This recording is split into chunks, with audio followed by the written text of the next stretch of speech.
સંસદના ચોમાસુ સત્રમાં આજે પણ વિપક્ષના ઘોંઘાટને પગલે બંને ગૃહ 2 વાગ્યા સુધી સ્થગિત કરાયા। લોકસભામાં આજે હિરોશીમાના મૃતકોને શ્રદ્ધાંજલિ આપવામાં આવી। વિપક્ષને ટકોરતા સ્પીકરે કહ્યું કે વિપક્ષ ઘોંઘાટ કરીને આયોજન કરીને અવરોધ ઊભો કરી રહ્યો છે।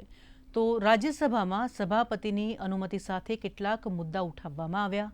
તેમાં ભાજપ સાંસદ રાઘવ ચડ્ડાએ ડાયગ્નોસિસ સેન્ટર અને ડોક્ટર વચ્ચે વિવિધ ટેસ્ટ માટેના કટ મની અંગે રજૂઆત કરી।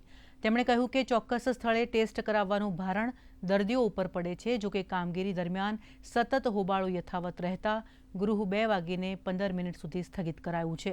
બંને ગૃહમાં આજે મહત્વના બિલની કામગીરી પણ સૂચિબદ્ધ છે।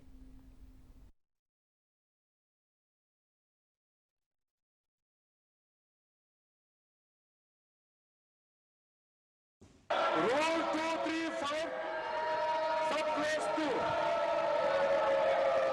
While the council is sitting, a member, subclause 2, shall not interrupt any member while speaking by disorderly expression or noise or in any manner, disorderly manner.